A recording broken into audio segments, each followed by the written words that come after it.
ಕಟಕ ರಾಶಿ ಅಥವಾ ಕರ್ಕಾಟಕ ರಾಶಿ ವೀಕ್ಷಕರಿಗೆಲ್ಲ ಸ್ವಾಗತ. ಸ್ನೇಹಿತರೆ, ಈಗಾಗಲೇ ನಿಮಗೆ ಗೊತ್ತು, ಗುರುಗ್ರಹ ಕರ್ಕಾಟಕ ರಾಶಿಯಲ್ಲಿ ಅಂದರೆ ನಿಮ್ಮ ಒಂದು ಜನ್ಮ ರಾಶಿಯಲ್ಲಿ ಸಂಚಾರವನ್ನ ಮಾಡ್ತಾ ಇದ್ದಾರೆ ಅಂತ. ನಾನು ಈಗಾಗಲೇ ಈ ಹಿಂದೆ ವಿಡಿಯೋದಲ್ಲಿ ನಾನು ನಿಮಗೆ ಹೇಳಿದ್ದೆ, ಗುರು ಜನ್ಮ ರಾಶಿಯಲ್ಲಿ ಸಂಚಾರ ಮಾಡಬೇಕಾದ್ರೆ ಗುರುಬಲ ಇರುವುದಿಲ್ಲ ಅಂತ ನಾನು ನಿಮಗೆ ಸ್ಪಷ್ಟವಾಗಿ ಹೇಳಿದ್ದೆ. ತುಂಬಾ ಪ್ರಯತ್ನ ಪಡಬೇಕು, ಅವಮಾನಗಳು ಅಪವಾದಗಳನ್ನು ಎದುರಿಸಬೇಕಾಗುತ್ತೆ, ಮನಃಶಾಂತಿ ಇರೋದಿಲ್ಲ, ಯಾವುದೇ ಕೆಲಸಕ್ಕೆ ಕೈ ಹಾಕಿದರೂ ಕೂಡ ಅದಾಗದೇ ಇರತಕ್ಕಂಥದ್ದು, ಹಣಕಾಸಿನ ವಿಚಾರದಲ್ಲಿ ತೊಂದರೆ ತಾಪತ್ರಯಗಳು, ಇದೆಲ್ಲನೂ ಕೂಡ ನಾನು ನಿಮಗೆ ವಿವರಣೆ ನೀಡಿದ್ದೆ. ಆದರೂ ಕೂಡ ಕೆಲವು ವ್ಯಕ್ತಿಗಳು ಕೆಳಗಡೆ ಕಾಮೆಂಟ್ ರೂಪದಲ್ಲಿ ನನಗೆ ತಿಳಿಸಿದ್ರು, ಎಲ್ಲ ಯೂಟ್ಯೂಬ್ ಚಾನಲ್ಲೂ ಕೂಡ ಕರ್ಕಾಟಕ ರಾಶಿಯವರಿಗೆ ಗುರುಬಲ ಬರ್ತಾ ಇದೆ ಅಂತ ಹೇಳ್ತಾ ಇದ್ದಾರೆ, ನೀವು ನೋಡಿದ್ರೆ ಉಲ್ಟಾ ಹೇಳ್ತಾ ಇದ್ದೀರಾ ಅಂತ ಹೇಳ್ಬಿಟ್ಟು. ಈಗಾಗಲೇ ಮೊನ್ನೆ ಜೂನ್ 15ನೇ ತಾರೀಕಿನಿಂದ ಗುರು ಜನ್ಮರಾಶಿಗೆ ಅಂದರೆ ಕರ್ಕಾಟಕ ರಾಶಿಗೆ ಬಂದ ದಿನದಿಂದನೂ ಕೂಡ ಯಾವ ತರಹದ ಪರಿಸ್ಥಿತಿಗಳನ್ನು ನೀವು ನೋಡ್ತಾ ಇದ್ದೀರಾ ಅಂತ ನಿಮಗೆ ಅರ್ಥ ಆಗಿರಬೇಕು. ಗುರುಬಲ ಅನ್ನೋದು ಜನ್ಮರಾಶಿಗೆ ಬಂದಾಗ ಇರುವುದಿಲ್ಲ, ಗುರುಬಲ ಇರುವುದಿಲ್ಲ, ಇದನ್ನು ಅರ್ಥ ಮಾಡ್ಕೋಬೇಕು. ಹಾಗೆಯೇ ಗುರು ಈಗ 2026 ಇದೇ ಆಗಸ್ಟ್ ತಿಂಗಳಿನಲ್ಲಿ 19ನೇ ತಾರೀಕು ಗುರು ತನ್ನ ನಕ್ಷತ್ರವನ್ನ ಬದಲಾವಣೆ ಮಾಡ್ಕೊಳ್ತಾ ಇದ್ದಾರೆ.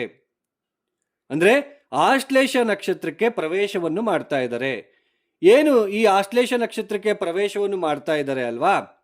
ಈ ಕರ್ಕಾಟಕ ರಾಶಿಯಲ್ಲಿ ಇರ್ತಕ್ಕಂತಹ ಪುನರ್ವಸು ನಕ್ಷತ್ರ 4ನೇ ಪಾದದವರಿಗೆ ಹೇಗಿರುತ್ತೆ, ಪುಷ್ಯ ನಕ್ಷತ್ರ 4 ಪಾದಗಳಿಗೆ ಸಂಬಂಧಪಟ್ಟಿರ್ತಕ್ಕಂತಹ ಜಾತಕರಿಗೆ ಯಾವ ತರ ಇರುತ್ತೆ, ಹಾಗೆ ಆಶ್ಲೇಷ ನಕ್ಷತ್ರದಲ್ಲಿ ಹುಟ್ಟಿರ್ತಕ್ಕಂಥವ್ರಿಗೆ ಯಾವ ತರ ಇರುತ್ತೆ ಅಂತ ಈ ವಿಡಿಯೋದಲ್ಲಿ ನಾನು ತಿಳಿಸ್ತಾ ಹೋಗ್ತೇನೆ.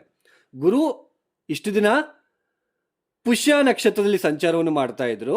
ಈ ಆಗಸ್ಟ್ 19ನೇ ತಾರೀಕು ಆಶ್ಲೇಷ ನಕ್ಷತ್ರಕ್ಕೆ ಪ್ರವೇಶವನ್ನು ಮಾಡ್ತಾ ಇದ್ದಾರೆ, ಸಂಚಾರವನ್ನು ಪ್ರಾರಂಭ ಮಾಡ್ಕೊಳ್ತಾ ಇದ್ದಾರೆ. ಈ ನಕ್ಷತ್ರ ಬದಲಾವಣೆಯಿಂದ ಏನಾದರೂ ಪುನರ್ವಸು ನಕ್ಷತ್ರದಲ್ಲಿ ಹುಟ್ಟಿರ್ತಕ್ಕಂತಹ 4ನೇ ಪಾದದವ್ರಿಗೆ ಏನಾದರೂ ಸ್ವಲ್ಪ ಚೇಂಜಸ್ ಇದೆಯಾ, ಅಥವಾ ಪುಷ್ಯ ನಕ್ಷತ್ರದಲ್ಲಿ ಹುಟ್ಟಿರ್ತಕ್ಕಂತಹ 4 ಪಾದದವರೆಗೂ ಕೂಡ ಏನಾದರೂ ಚೇಂಜಸ್ ಇದೆಯಾ, ಅಥವಾ ಆಶ್ಲೇಷ ನಕ್ಷತ್ರದಲ್ಲಿ ಹುಟ್ಟಿರ್ತಕ್ಕಂತಹ 4 ಪಾದದ ಜಾತಕರಿಗೆ ಏನಾದರೂ ಚೇಂಜಸ್ ಇದೆಯಾ, ಬದಲಾವಣೆಗಳಿದೆಯಾ ಅಂತ ನೋಡ್ತಾ ಹೋಗೋಣ. ಈಗಾಗಲೇ ನಿಮಗೆ ತುಂಬಾ ಸಲ ನಾನು ಹೇಳ್ಕೊಳ್ತಾ ಬರ್ತಾ ಇದ್ದೇನೆ, ರಾಶಿ ಫಲಿತಾಂಶ ಅಂತಕ್ಕಂಥದ್ದು ಚಂದ್ರನಿರುವ ರಾಶಿ ಅಂದ್ರೆ ನಾವು ಹುಟ್ಟಿದಾಗ ಚಂದ್ರ ಯಾವ ಮನೆಯಲ್ಲಿ ಇರ್ತಾರೋ, ಯಾವ ಈ 12 ರಾಶಿ ಚಕ್ರದಲ್ಲಿ ಎಲ್ಲಿ ಇರ್ತಾರೋ, ಯಾವ ಮನೆಯಲ್ಲಿ ಸ್ಥಿತರಾಗಿರ್ತಾರೋ ಅದನ್ನ ನಾವು ಜನ್ಮ ರಾಶಿ ಅಂತ ನಾವು ಕರಿತೀವಿ. ಅಂದ್ರೆ ಚಂದ್ರ ಇಲ್ಲಿ ಇದ್ದಾರೆ, ನಿಮಗೆ ಕರ್ಕಾಟಕ ರಾಶಿ ಅಂದ್ರೆ ನಿಮಗೆ ಚಂದ್ರ ಇಲ್ಲಿ ಇದ್ದಾರೆ. ಸೊ ಚಂದ್ರ ಮನಸ್ಸುಕಾರಕ ಚಂದ್ರನಿಂದ ಗ್ರಹ ಸ್ಥಿತಿಗಳು ಗೋಚಾರದಲ್ಲಿ ಬದಲಾವಣೆ ಆದಂತೆಲ್ಲ ಮನಸ್ಸಿನ ಮೇಲೆ ಪ್ರಭಾವ ಬೀರ್ತಾ ಇರುತ್ತೆ. ಮನಸ್ಸಿನಲ್ಲಿ ದುಃಖ, ನನ್ನ ಹತ್ರ ದುಡ್ಡಿಲ್ಲ ಅಂತ ಫೀಲ್ ಆಗೋದು, ಅಥವಾ ದುಡ್ಡು ಶಾರ್ಟೇಜ್ ಆಗ್ತಾ ಇದೆ ಸಂಸಾರ ನಡೆಸೋದಕ್ಕೆ ಅಂತ ಒಂದು ಮನಸ್ಸಿಗೆ ನೋವುಂಟಾಗ್ತಕ್ಕಂಥದ್ದು, ಅಥವಾ ಮನಸ್ಸಿನಲ್ಲಿ ಇಲ್ಲದೇ ಇರೋ ಯೋಚನೆಗಳು, ಸಂಕಟಗಳು ಬರ್ತಕ್ಕಂಥದ್ದು, ಇದೆಲ್ಲನೂ ಕೂಡ ಗೋಚಾರದಲ್ಲಿ ಇರ್ತಕ್ಕಂತಹ ಗ್ರಹ ಸ್ಥಿತಿಗೆ ಅನುಗುಣವಾಗಿ ನಮಗೆ ಆಗಿಂದಾಗೆ ಬದಲಾವಣೆ ಆಗ್ತಾ ಇರ್ತದೆ. ಅಷ್ಟು ಮಾತ್ರ ಹೇಳಬೇಕು. ಅಂದ್ರೆ ಮನಸ್ಸಿನಲ್ಲಿ ಆಗುವ ಬದಲಾವಣೆಗಳು ಮಾತ್ರ, ಇದನ್ನ ಅರ್ಥ ಮಾಡ್ಕೊಳ್ಳಿ. ಈಗ ಮನಸ್ಸಿನಲ್ಲಿ ನಾವೇನೋ ಒಂದು ಅಂದ್ಕೊಂಡಿರ್ತೀವಿ, ಅದಾಗಬೇಕು ಅಲ್ವಾ, ಅದು ಘಟನೆಗಳು ಏನು ನಡೆಯುತ್ತೆ ಅದು ನಮ್ಮ ಜನ್ಮ ಜಾತಕ ತುಂಬಾ ಮುಖ್ಯ. ನಮ್ಮ ಜನ್ಮ ಜಾತಕ ತುಂಬಾ ಮುಖ್ಯ. ನಿಮ್ಗೆ ಯಾಕೋ ಈಗ ಯಾವುದೋ ಒಂದು ಎಲ್ಲೋ ಆಕ್ಸಿಡೆಂಟ್ ನೋಡ್ತೀರಾ, ನಿಮ್ಮ ಮನಸ್ಸಿಗೆ ನನಗೇನಾದ್ರೂ ಆಕ್ಸಿಡೆಂಟ್ ಆಗ್ಬಿಡುತ್ತೇನೋ, ಯಾವ ಟೈಮಲ್ಲಿ ಏನಾಗುತ್ತೋ ಏನೋ, ಈ ಥರ ಸುಮ್ಮನೆ ಗೊಂದಲಗಳು ನಿಮ್ಮ ಮನಸ್ಸಿನಲ್ಲಿ ಬರ್ತಾ ಇರುತ್ತೆ. ಹಾಗಂತ ಹೇಳಿದ ತಕ್ಷಣ ನಿಮ್ಗೆ ಆಕ್ಸಿಡೆಂಟ್ ನಿಮ್ಗೆ ಆಗಬೇಕು ಅಂತ ಇಲ್ಲ, ಅರ್ಥ ಮಾಡ್ಕೋಬೇಕಾಗುತ್ತೆ. ಕೇವಲ ಗೋಚಾರ ರಾಶಿ ಫಲಿತಾಂಶ ಅಂತಕ್ಕಂಥದ್ದು ಕೇವಲ ಮನಸ್ಸಿಗೆ ಸಂಬಂಧಪಟ್ಟಿರ್ತಕ್ಕಂಥದ್ದು ಮಾತ್ರ, ಮನಸ್ಸಿನಲ್ಲಿ ಆಗುವ ಬದಲಾವಣೆಗಳು ಮಾತ್ರ, ಮನಸ್ಸಿನಲ್ಲಿ ಬರ್ತಕ್ಕಂತಹ ಆಲೋಚನೆಗಳು ಮಾತ್ರ. ಆ ಆಲೋಚನೆಗಳು ಬಂದ ಮಾತ್ರಕ್ಕೆ ಆ ಘಟನೆಗಳು ನಡಿಬೇಕು ಅಂತಕ್ಕಂಥದ್ದು ಇರೋದಿಲ್ಲ. ನಮ್ಮ ಜಾತಕ ಚಕ್ರದಲ್ಲಿ ಏನಾದರೂ ಆ ಥರ ಸೂಚನೆ ಇತ್ತು ಅಂದರೆ, ನಿಮ್ಮ ಮನಸ್ಸಿನಲ್ಲಿ ಮನೆ ಕಟ್ಟಬೇಕು ಅಂತ ಆಸೆ ಇರುತ್ತೆ, ಜಾತಕ ಚಕ್ರದಲ್ಲಿ 4ನೇ ಮನೆ ಅಧಿಪತಿ ಚೆನ್ನಾಗಿತ್ತು ಅಂದರೆ ಆ ದಶಾಭಕ್ತಿ ಬಂದಾಗ ನಿಮ್ಮ ಮನಸ್ಸಿನಲ್ಲಿ ಇರ್ತಕ್ಕಂಥ ಆಸೆ ಆಗ ಈಡೇರುತ್ತೆ. ಸೊ ಇದು ರಾಶಿ ಫಲಿತಾಂಶ ಅಂದ್ರೆ.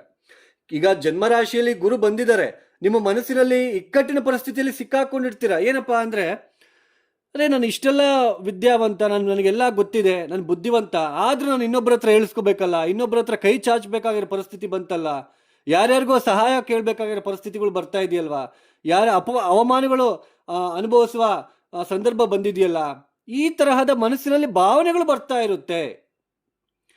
ಆಮೇಲೆ ಜನ್ಮರಾಶಿಯಲ್ಲಿ ಗುರು ಬಂದಾಗ ನನ್ನ ಹೆಂಡತಿ ಅರ್ಥನೇ ಮಾಡ್ಕೊಳ್ತಾ ಇಲ್ಲ, ಅಥವಾ ನನ್ನ ಗಂಡ ಅರ್ಥ ಮಾಡ್ಕೊಳ್ತಾ ಇಲ್ಲ, ಮನೆಯಲ್ಲಿ ಸ್ವಲ್ಪ ತೊಂದರೆಗಳು, ಹಣಕಾಸಿನ ವಿಚಾರದಲ್ಲಿ ದೊಡ್ಡ ಮಟ್ಟಕ್ಕೆ ಏನೇ ಪ್ರಯತ್ನ ಮಾಡಿದ್ರು ಏಳಿಗೆ ಆಗ್ತಾ ಇಲ್ವಲ್ಲ, ಏನು ಮಾಡಲಿ ನಾನು, ಮನಸ್ಸಿನಲ್ಲಿ ಆಗ್ತಕ್ಕಂತಹ ಬದಲಾವಣೆಗಳು ಮಾತ್ರ ಅರ್ಥ ಮಾಡ್ಕೋಬೇಕು.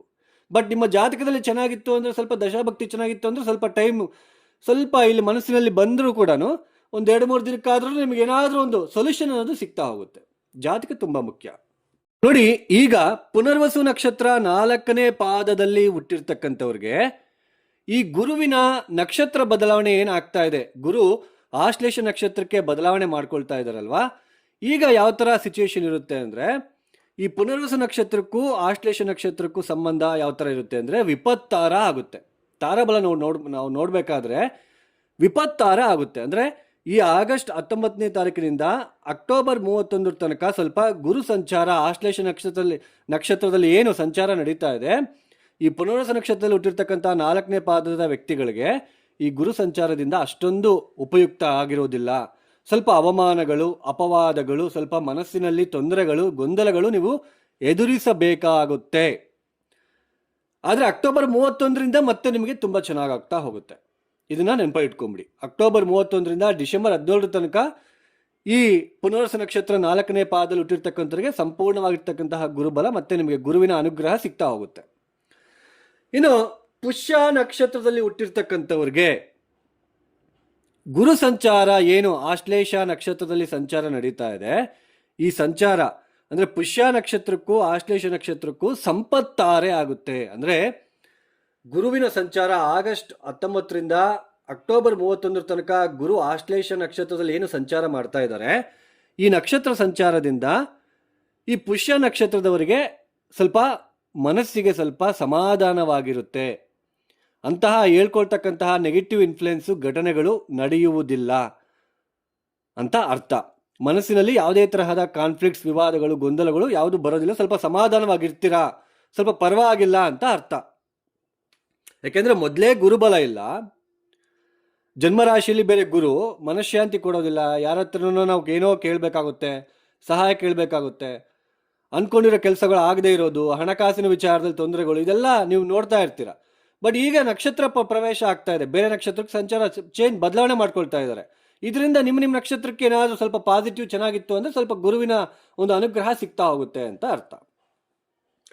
ಇನ್ನು ಆಶ್ಲೇಷ ನಕ್ಷತ್ರದಲ್ಲಿ ಹುಟ್ಟಿರ್ತಕ್ಕಂಥವ್ರಿಗೆ ಗುರು ಸಂಚಾರ, ಗುರು ನಿಮ್ಮ ಜನ್ಮ ನಕ್ಷತ್ರದಲ್ಲೇ ಸಂಚಾರವನ್ನು ಮಾಡ್ತಾ ಇರೋದ್ರಿಂದ ಜನ್ಮ ತಾರೆ ಆಗುತ್ತೆ. ಸ್ವಲ್ಪ ಅನಾನುಕೂಲತೆನೇ ಇರುತ್ತೆ ಅಂತ ಅರ್ಥ. ಅಂದರೆ ಸ್ವಲ್ಪ ತೀರಾ ತೊಂದರೆ ಅಂತಂದಲ್ಲ, ತೀರಾ ನಿಮಗೆ ಏನು ಹೆಚ್ಚು ಕಡಿಮೆ ಆಗೋದಿಲ್ಲ, ತೀರಾ ತೊಂದರೆ ಆಗ್ಬಿಡುತ್ತೆ, ಆ ಥರ ಆಗ್ಬಿಡುತ್ತೆ, ಈ ಥರ ಆಗ್ಬಿಡುತ್ತೆ ಅಂತಂದಲ್ಲ, ಕೆಲಸ ಕಾರ್ಯಗಳು ಆಗೋದಿಲ್ಲ, ಹಣಕಾಸಿನ ವಿಚಾರದಲ್ಲಿ ತೊಂದರೆ ತಾಪತ್ರಯಗಳು, ಮಾನಸಿಕವಾಗಿ ದುಃಖಗಳು, ಮನಸ್ಸಿನಲ್ಲೇ ದುಃಖ ಅನುಭವಿಸ್ಬೇಕಾಗಿರೋದು, ಮನಸ್ಸಿನಲ್ಲೇ ಯೋಚನೆ ಮಾಡಬೇಕಾಗಿರೋ ಪರಿಸ್ಥಿತಿಗಳು, ಹಣಕಾಸಿನ ವಿಚಾರದಲ್ಲಿ ತೊಂದರೆಗಳು ಜಾಸ್ತಿ ನೀವು ಫೇಸ್ ಮಾಡಬೇಕಾಗುತ್ತೆ. ಮನಸ್ಸಿನಲ್ಲಿ ಆಗ್ತಕ್ಕಂತಹ ಬದಲಾವಣೆಗಳು ಮಾತ್ರ. ಅಂದರೆ ಈ ಏನು ಗುರು ನಕ್ಷತ್ರ ಚೇಂಜ್ ಆಗ್ತಾ ಇದೆ, ಬದಲಾವಣೆ ಆಗ್ತಾ ಇದೆ ಆಶ್ಲೇಷ ನಕ್ಷತ್ರಕ್ಕೆ, ಕೇವಲ ಪುಷ್ಯ ನಕ್ಷತ್ರದಲ್ಲಿ ಹುಟ್ಟಿರ್ತಕ್ಕಂತಹ ಜಾತಕರಿಗೆ ಮಾತ್ರ ಈ ಗುರು ಸಂಚಾರದ ಪಾಸಿಟಿವ್ ಇನ್ಫ್ಲುಯೆನ್ಸ್ ಅನ್ನೋದು ಪಡ್ಕೊಳ್ತಾರೆ. ಮತ್ತಮೇಲೆ ಈ ಪುನರ್ವಸು ನಕ್ಷತ್ರ 4ನೇ ಪಾದ ಆಶ್ಲೇಷ ನಕ್ಷತ್ರದವರಿಗೆ ಅಷ್ಟೊಂದು ಉಪಯುಕ್ತ ಇರೋದಿಲ್ಲ. ಇನ್ನೂ ಸ್ವಲ್ಪ ನಿಮಗೆ ಟೈಮ್ ಅನ್ನೋದು ಬರಬೇಕು. ಮಾನಸಿಕವಾಗಿ ತೊಂದರೆಗಳನ್ನು ನೀವು ಪಡುವ ಸಾಧ್ಯತೆ ಹೆಚ್ಚಾಗಿ ಕಂಡು ಬರ್ತಾ ಇದೆ.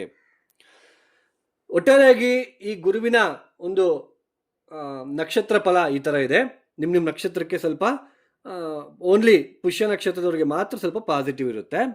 ಸೊ ಪ್ರತಿ ಗುರುವಾರನೂ ಕೂಡ ಎಲ್ಲ 3 ನಕ್ಷತ್ರದವರು ಕೂಡ ಶಿವನಿಗೆ ಗಂಧದ ನೀರಿನ ಅಭಿಷೇಕ, ಅರಿಶಿನ ಒಂದು ಅಭಿಷೇಕವನ್ನು ಮಾಡಿಸ್ತಕ್ಕಂಥದ್ದು, ಹಾಗೆ ಕಬ್ಬಿನ ಹಾಲಿನ ಅಭಿಷೇಕ, ಇದನ್ನು ಮಾಡಿಸೋದ್ರಿಂದ ಗೊಂದಲಗಳು ಅಥವಾ ನಿಮಗೇನಾದರೂ ತೊಂದರೆಗಳಿದ್ದರೆ, ಮನಸ್ಸಿನಲ್ಲಿ ತೊಂದರೆಗಳಿದ್ದರೆ ಅದಕ್ಕೆ ಒಂದು ಅಂತ್ಯ ಆಡೋದಕ್ಕೆ ನಿಮಗೆ ಸಹಾಯ ಆಗ್ತಾ ಹೋಗುತ್ತೆ. ಇನ್ನು ಯಾರೆಲ್ಲ ಈ ವಿಡಿಯೋನ ನೋಡ್ತಾ ಇದ್ದೀರಾ, ನಿಮಗೆ ಅರ್ಥ ಆಗಿದೆ ಅಂತ ಭಾವಿಸ್ತಾ ಇದ್ದೀನಿ. ಯಾಕೆಂದರೆ ನಿಮಗೋಸ್ಕರನೇ ನಾನು ಮಾಡ್ತಾ ಇರ್ತಕ್ಕಂಥದ್ದು, ನಿಮಗೆ ಆದಷ್ಟು ನಿಮಗೆ ಅರ್ಥ ಆಗಬೇಕು ಅನ್ನೋದು. ಈ ರಾಶಿ ಫಲಿತಾಂಶದಲ್ಲಿ ಏನು ಇರೋದಿಲ್ಲ, ಮನಸ್ಸಿನಲ್ಲೇ ಆಗ್ತಕ್ಕಂಥ ಬದಲಾವಣೆಗಳು ಮಾತ್ರ. ಇದನ್ನು ಅರ್ಥ ಮಾಡ್ಕೊಳ್ಳಿ.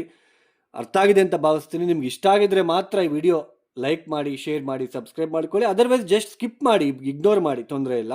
ಎಲ್ಲರಿಗೂ ಒಂದೇ ವಿಧವಾಗಿರ್ತಕ್ಕಂತಹ ತಿಂಡಿ ಇಷ್ಟ ಇರೋದಿಲ್ಲ. ಒಬ್ಬರಿಗೆ ಸ್ವೀಟ್ ಇಷ್ಟ ಇದ್ರೆ ಒಬ್ರಿಗೆ ಖಾರ ಇಷ್ಟ ಇರುತ್ತೆ, ಒಬ್ರಿಗೆ ಇನ್ನೊಂದೇ ಏನೋ ಇಷ್ಟ ಇರುತ್ತೆ.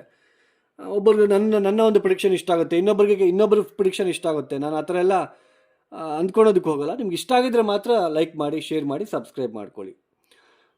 ಇನ್ನು ಸರ್ವೇ ಜನ ಸುಖಿನೋ ಭವಂತು. ಧನ್ಯವಾದಗಳು. ಜೈ ಶ್ರೀರಾಮ್.